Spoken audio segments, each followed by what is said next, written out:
Bienvenidos a la charla de hoy que se trata de saber de qué se trata la felicidad. ¿Qué es la felicidad?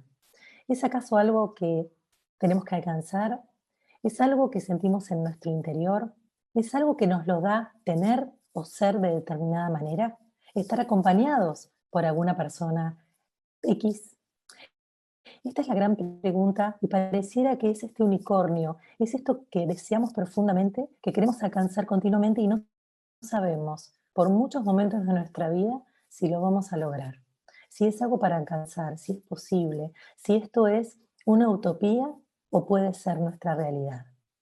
Me parece que es importante definir de qué se trata la felicidad antes que comencemos esta charla, este ida y vuelta, esta reflexión que se basa en algún punto en pensar juntos si esta felicidad es algo que merece, que exige, que me pide un trabajo interno, o si es algo innato, algo con lo que vengo desde que soy muy pequeña, muy pequeño. Yo lo que creo es que en sociedades como la nuestra, la sensación de felicidad está muy conectada con la sensación de tener. Si yo tengo determinadas cosas, si yo logro un cierto prestigio, si yo me veo de determinada manera, si yo tengo determinados objetos, seguramente voy a ser feliz. Lamentablemente lo único que logramos es combinar con un estereotipo, con una imagen que pareciera tenerlo todo, pero casi siempre cuando coincidimos con esa imagen empezamos a sentir un vacío enorme dentro nuestro porque nos empezamos a dar cuenta que en realidad no nos sentimos felices. Entonces ahí podemos comenzar a pensar de nuevo en la definición y la redefinición de qué significa ser felices. En mi libro, Los hombres aman con la cabeza, las mujeres con el corazón, que pueden encontrar en mis sitios de manera gratuita. Ya lo subí hace un tiempo para compartir lo que sentía que era un manual de vida. En uno de los capítulos hablo de la búsqueda de la felicidad. El capítulo comienza así. El punto de partida que tenemos las personas para llegar a la felicidad es satisfacer nuestros deseos. Y aquí pareciera entonces que ponemos una zanahoria, ponemos algo externo, ponemos una bandera de llegada y pareciera que no importa el proceso, sino que lleguemos a ese punto porque cuando lo alcancemos, realmente se supone que vamos a ser felices. La principal fuente de impulso para nuestras acciones es saciar nuestras ganas de. Pasamos nuestra vida proponiendo metas y al alcanzarlas ya estamos en búsqueda de otras. Los seres neuróticos, que somos los llamados entre comillas normales, ponemos metas, tenemos deseos y hacemos todo, ponemos todo en marcha para alcanzar esos deseos, sintiendo y creyendo que cuando los vamos a alcanzar realmente vamos a estar saciados. Resulta que cuando alcanzamos esos deseos nos damos cuenta que ya está desplazado en un nuevo objeto, en una nueva persona, en un nuevo tener. Y ahí nos encontramos entonces con una carrera loca, con una sensación continua de que no importa a qué llegada estamos alcanzando, que lamentablemente la felicidad, la llegada, la meta se nos va a escurrir como arena entre los dedos, porque cuando llegue al final de esta carrera, automáticamente ya estoy pensando en la siguiente.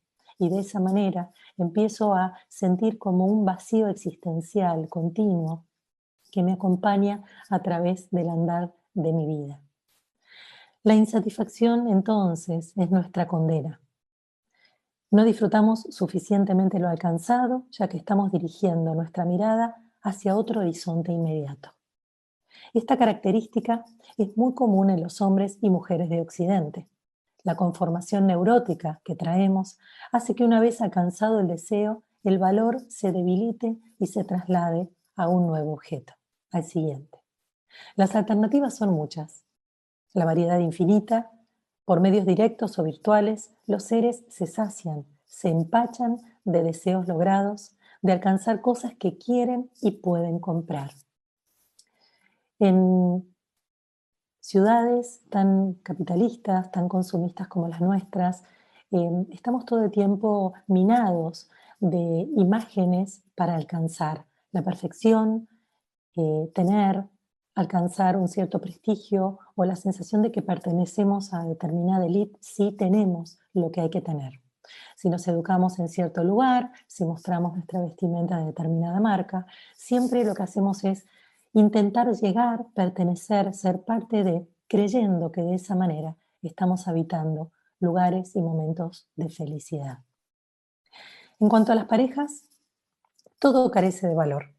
En otros tiempos, donde la oferta era más acotada y las posibilidades menores, la gente mantenía lo logrado durante décadas, con esfuerzo y voluntad, soportando crisis y adversidades. Pero hoy, que estamos en el mundo del light, en el mundo de que todo es rápidamente canjeable, resulta que no le damos el tiempo, el compromiso, la entereza, la profundidad a los vínculos, a lo que tenemos, porque vivimos en el mundo del descartable. Esto conlleva una suerte de sensación de haber logrado felicidad que perdurará durante un tiempo. Ahora, en cambio, todo es descartable, la novedad dura poco, igual que el encantamiento.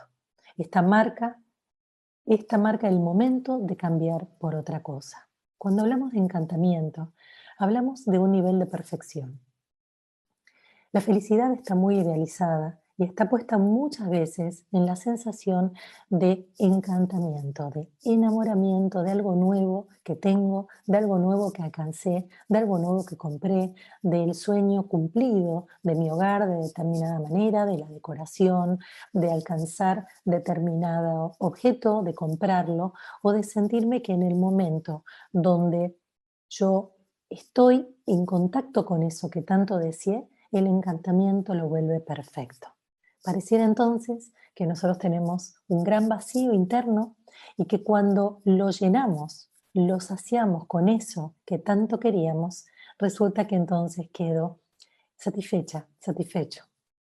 Lamentablemente, ese es solo el principio de un rulo sin fin, de una espiral continuo, de un círculo vicioso, donde por más que llene de muchísimas cosas que pueda adquirir, voy a sentir el vacío, porque el vacío es existencial. Los seres humanos venimos a este mundo sintiendo el vacío.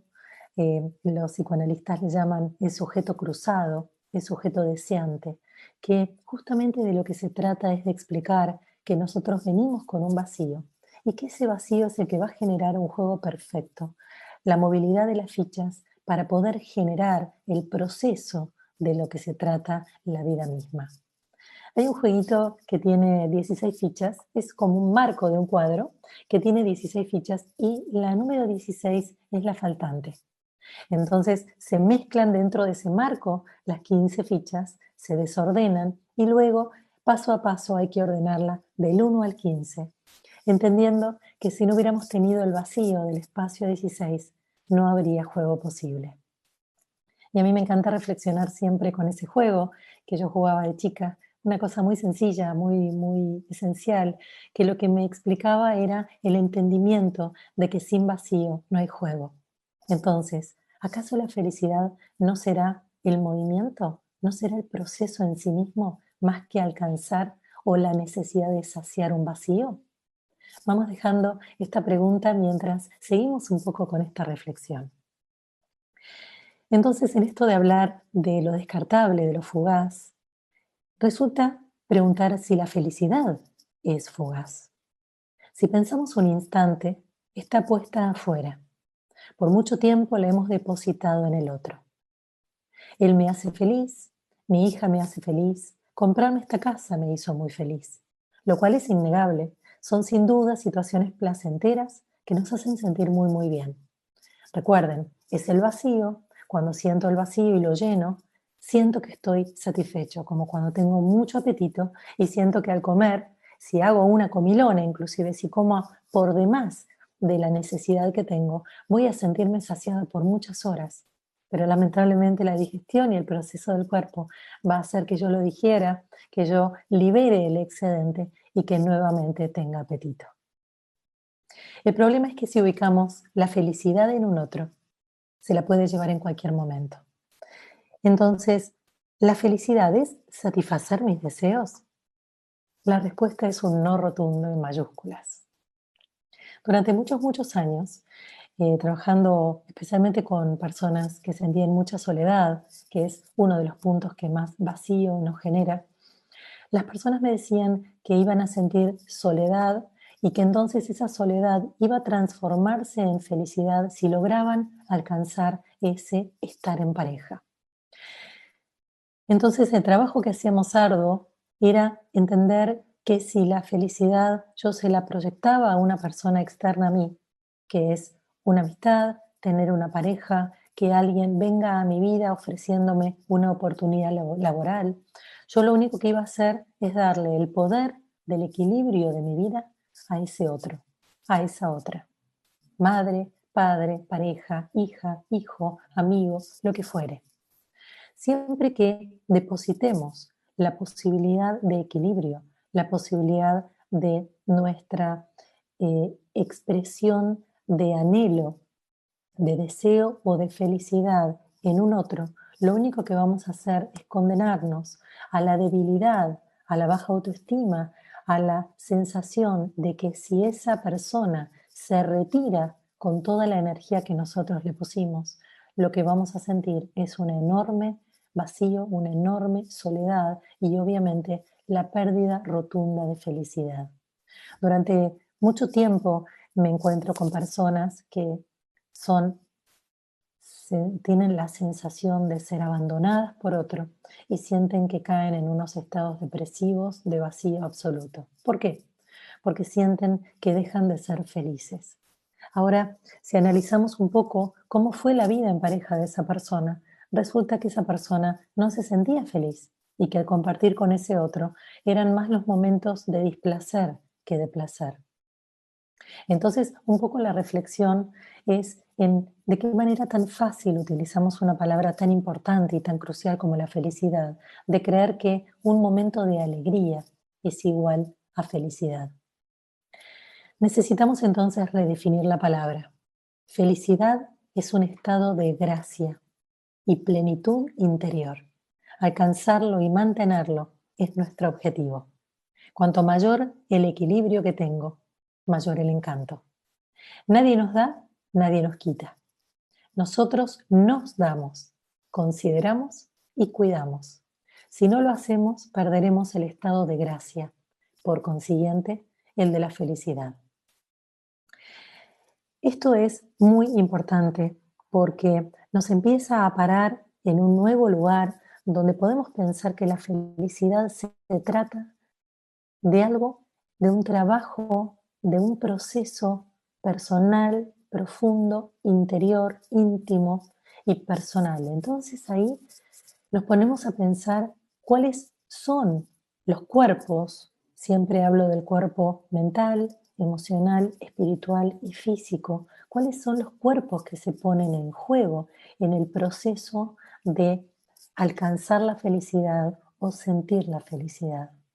Muchas veces cuando nuestra mente, tomando el cuerpo mental, se posiciona en un lugar a futuro, voy a ser feliz cuando esté con esta persona, voy a ser feliz cuando consiga pareja, voy a ser feliz cuando me compre mi casa, cuando tenga un techo propio. Estamos poniendo la mente en el futuro, estamos generando un estado de incertidumbre o de ansiedad que no nos garantiza bajo ningún aspecto poder tener y ejercer el control de alcanzar ese deseo, de alcanzar esa meta. Entonces ahí nos encontramos con un problema grande y es que si no alcanzamos esa meta, si no ponemos con esto, con este control que ejerce la razón en el cumplimiento de esa meta en tiempo y forma, no voy a alcanzar la felicidad. Si por el otro lado mi mente se pone en el pasado, empiezo a sentir que el dolor, la melancolía, la sensación de frustración, de abandono, de injusticia, me pone en situaciones de mi vida, del pasado, donde me he sentido victimada, donde he sentido que no era feliz, no era plena porque no era querida, porque me habían abandonado, porque nunca me miraban, porque yo no era importante, porque no había lugar para mí. Quiere decir que entonces si la mente se ubica en un lugar del pasado, voy a estar condenado por los roles ejercidos, por los roles vividos, por viejos patrones y entonces nunca voy a alcanzar la plenitud de lo que sí tengo entre mis manos, que es mi aquí y ahora. Entonces, desde el cuerpo mental nos damos cuenta que no podemos alcanzar la felicidad. La mente todo el tiempo está poniéndonos dentro de laberintos, observando por delante o por detrás, a futuro o a pasado, de qué manera podríamos alcanzar esa felicidad o de qué manera podríamos repetir lo feliz que hemos sido. Pero ese pasado ya fue, ya sucedió, es irrepetible, deberíamos haberlo vivido plenamente en ese momento y hoy ya no podemos hacer nada. Por otro lado, el futuro se nos escurre entre los dedos, ya que es simplemente un sueño a alcanzar, es un fantasma, una posibilidad, una película, un ideal, pero tampoco sabemos si con todo lo que hagamos y con todo lo que pongamos en juego, desde nuestro accionar, vamos a poder alcanzarlo. Y ahí nos encontramos con el preferido de mis cuerpos, que es el cuerpo emocional, al que me dedico arduamente desde la psicología emocional, intentando que las personas a lo largo de toda su existencia trabajen, hagan consciente y maduren, porque el cuerpo emocional es nuestra gran herramienta, es lo que nos devuelve al eje, es lo que nos hace pisar firmes nuestro suelo, es el que nos lleva al presente, es el que hace que nos sintamos realmente que nuestra autoestima empieza a crecer y que entonces somos, nos respetamos y nos concedemos el permiso de darle a nuestro sentir, a nuestra emoción, el lugar que le corresponde. Y aquí retomando el libro que veníamos leyendo juntos, empiezo a decir que cuando desarrollamos y maduramos nuestro cuerpo emocional, trabajamos nuestra soledad, el desapego de lo material y la demanda de la presencia de un otro. Entonces logramos mayor equilibrio. ¿Por qué? Porque no dependemos de estar asociados a ese objeto o a esa persona para sentirnos completos. Ya somos completos y ser completos, recuerden el jueguito que yo les decía de ese marco con los numeritos, el ser completo significa que tengo una porción de vacío para que todos mis cuerpos puedan moverse, para que la vida imprima en mí la experiencia del movimiento continuo, que de eso se trata.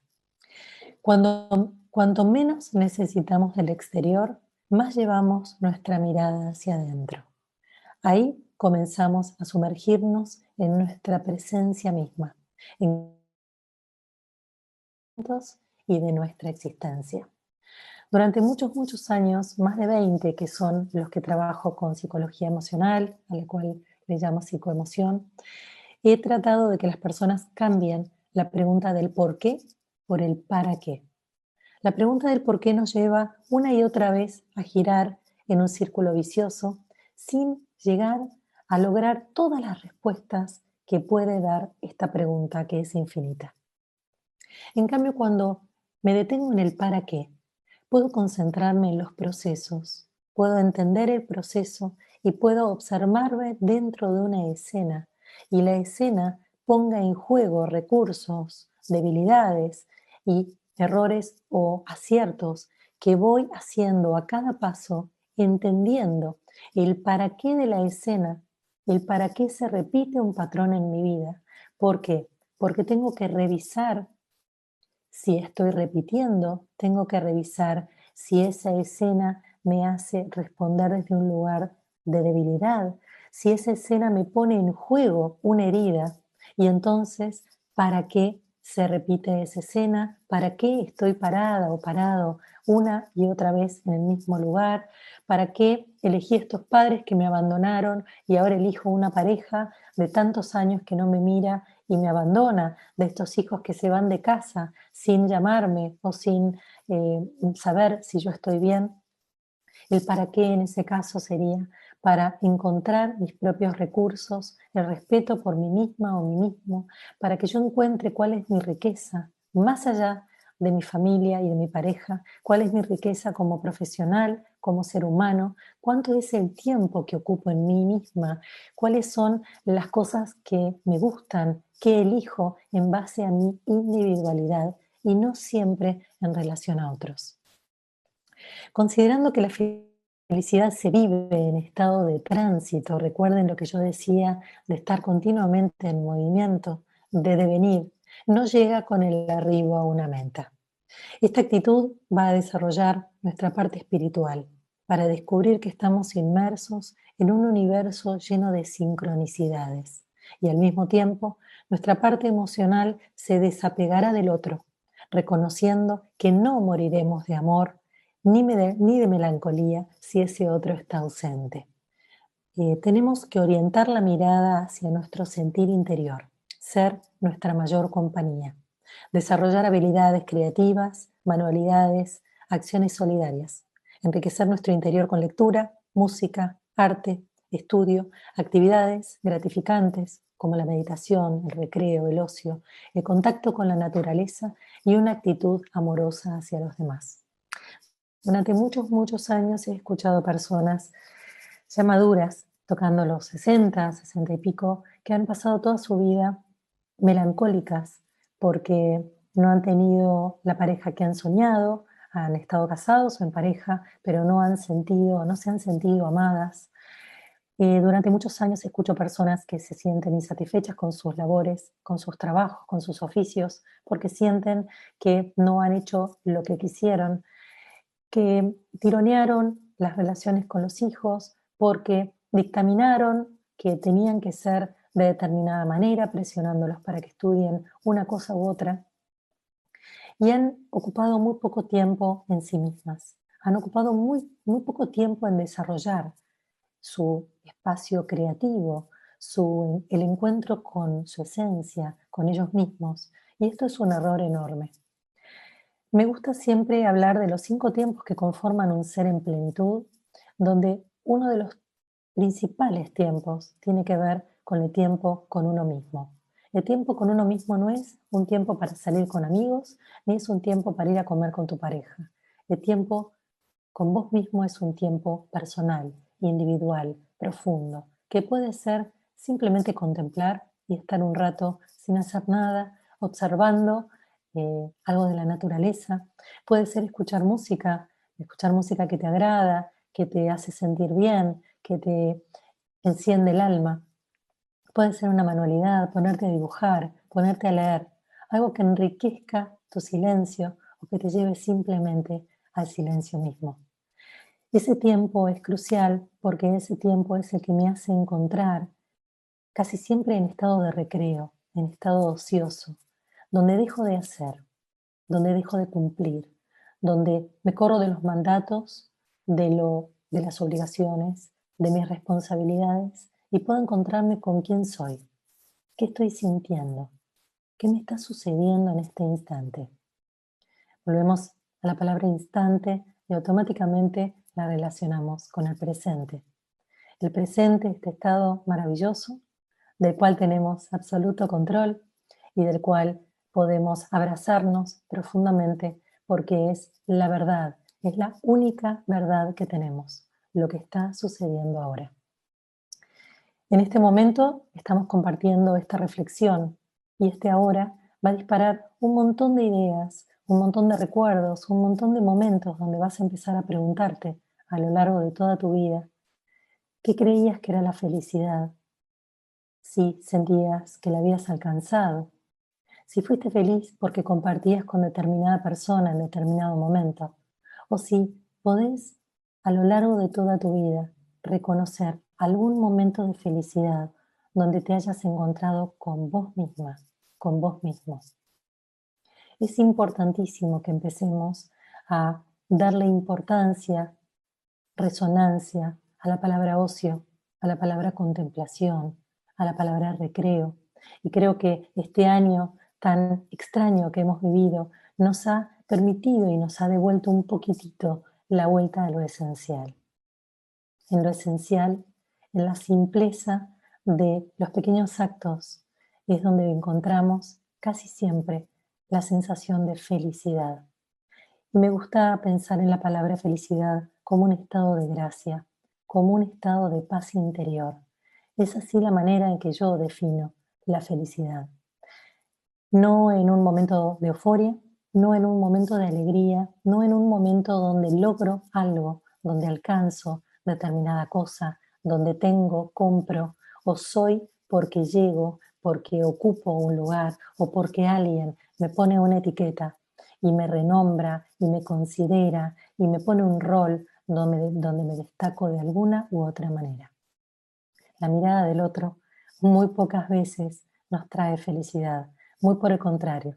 Casi siempre nos exige, casi siempre nos hace sentirnos que nos perdemos de nosotros mismos para estar acoplado a la necesidad de ese otro.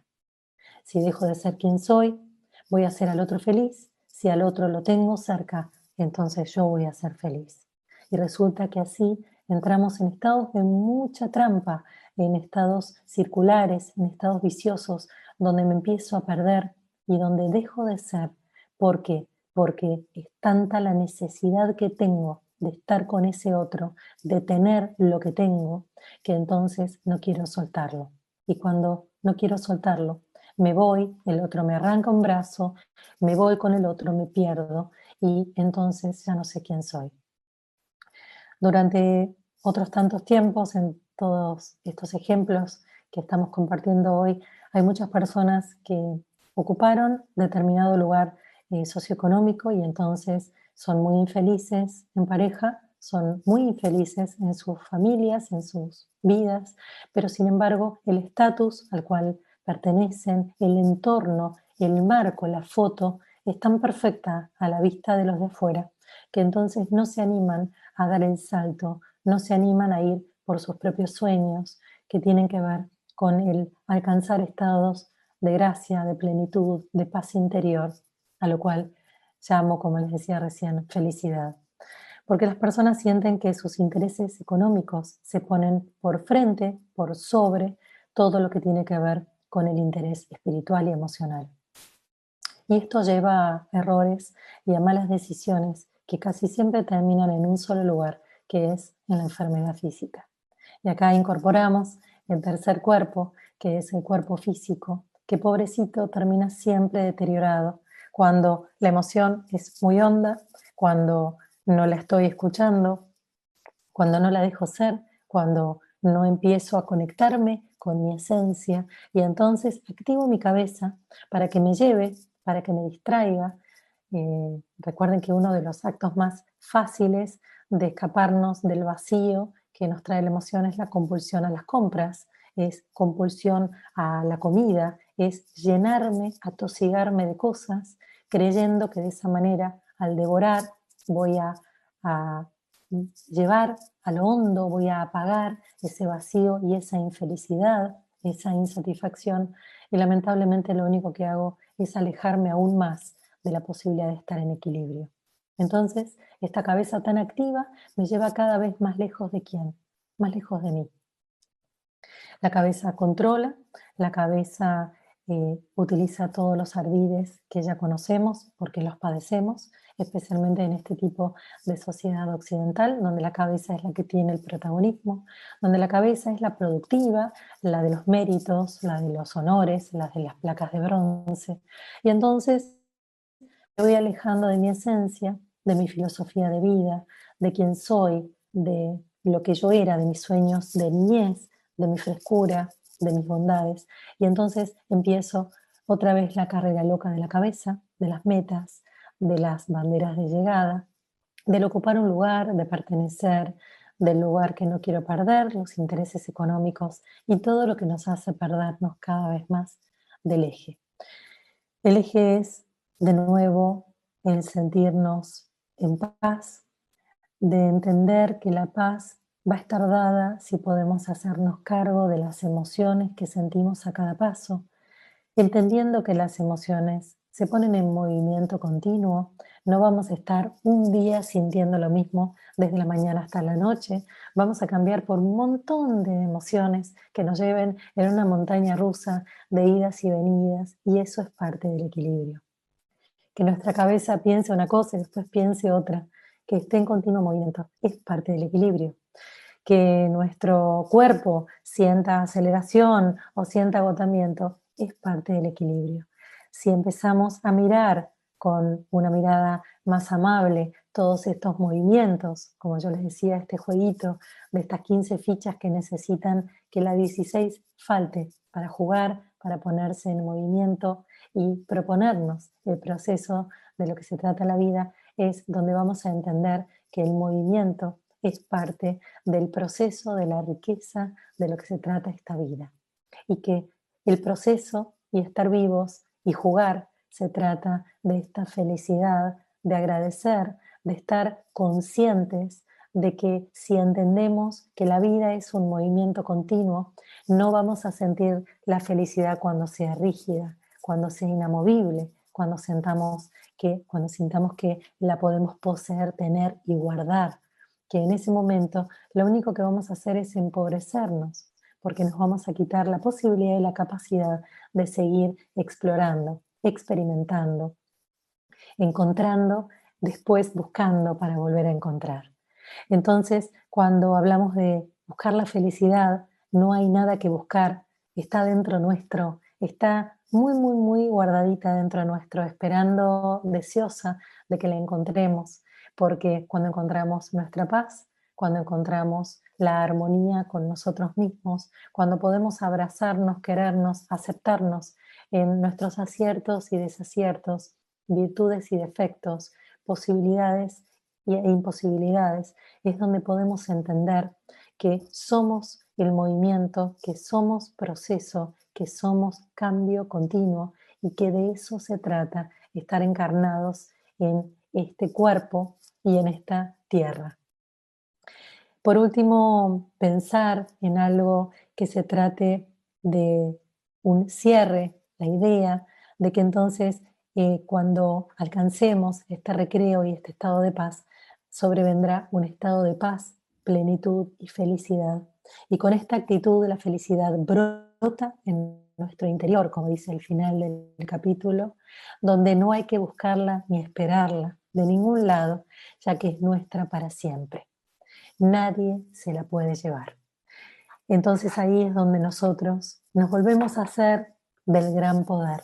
El gran poder que todo el tiempo creemos que está fuera, que está en alcanzar, en ocupar de determinado rol, en que nuestro ego se infle de cocardas y de títulos. Nos damos cuenta que todo eso no sirve más que para sentirnos vacíos, para alejarnos de nuestra esencia, de nuestro don, de nuestra plenitud. Una plenitud que ya traemos desde la infancia. Cualquiera que recuerde su infancia va a recordar que basada en el juego y basada en la inocencia de que todo puede ser y que estamos totalmente inmersos en nuestro presente, en ese aquí y ahora que estamos compartiendo, es cuando realmente somos plenos y felices, donde estamos exultantes, donde somos la pura expresión de lo que sentimos.